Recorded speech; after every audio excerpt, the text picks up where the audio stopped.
The news travels fast. Local residents have come to see the funeral procession for a young man killed in a counter-terrorism strike by the Indian Army. We have a new martyr. His name was Danish. He was 18 when he joined the militants. He was a student. He was my neighbor. Look at all the people who have come to his funeral. Danish died on the path of Allah. Emotions are running high. The same goes for the movement. That's why the children are here.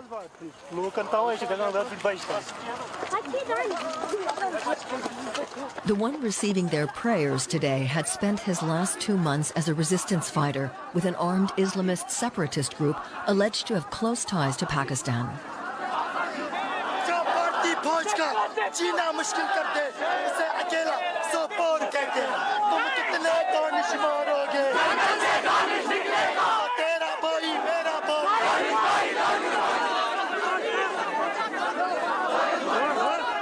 He was one of not even 300 fighters facing the 500,000-strong armed Indian forces.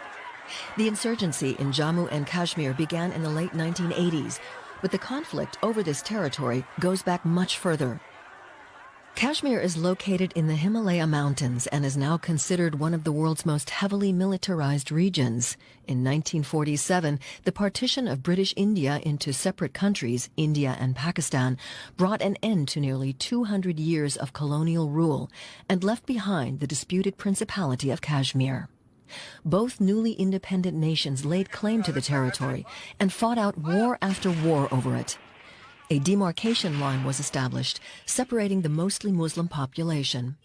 Over the following years, Kashmiri separatist groups continuously carried out numerous attacks against Indian troops, including suicide attacks. खबर एक बार फिर आपको बता दें, जम्मू कश्मीर के पुलवामा में बड़ा आतंकी हमला हुआ है। आतंकियों ने आईईडी ब्लास्ट के बाद सीआरपीएफ के काफिले पर ताबड़तोड़ फायरिंग की है। In Pulwama, in southern Kashmir, residents remember February 14, 2019 as if it were yesterday. That day, a suicide bomber drove a car packed with explosives into a bus carrying Indian troops. 40 soldiers died. India blamed Pakistan. Pakistan denied responsibility. War was imminent. The assailant lived in this small, quiet village. We went to visit his father, who makes his living here as a vegetable farmer.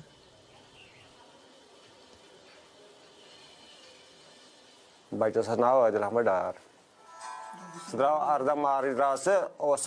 son's name was Adil. He left us one spring day in 2018. He took off on his bike. We thought he was just going for a ride. He was gone for about a month, and then he turned up in some photographs. That's when we realized that he'd joined the militants, and we could already imagine what was going to happen to him. When I think about it now, I still get upset. What drove him to do that? I think it all started after he attended a political rally.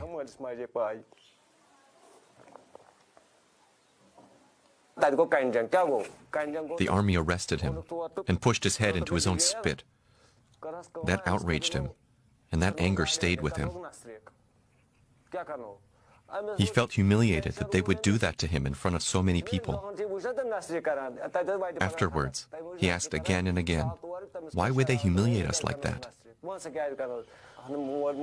All parents have dreams for their children. We try to raise them right and hope that they'll be successful.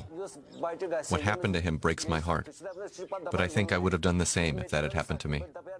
We're all going to die here anyway.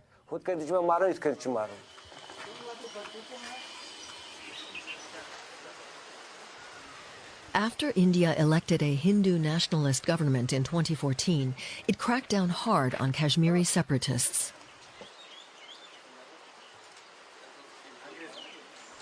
This video was shot in a village in northern Kashmir, just after a militant was reported to be in the area. 1,000 soldiers were sent in. Local residents were ordered to stay indoors.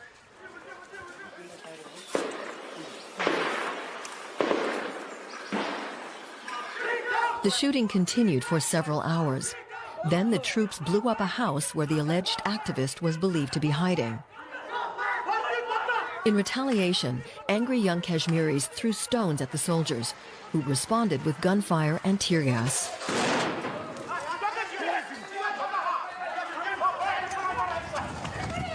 They are firing live bullets.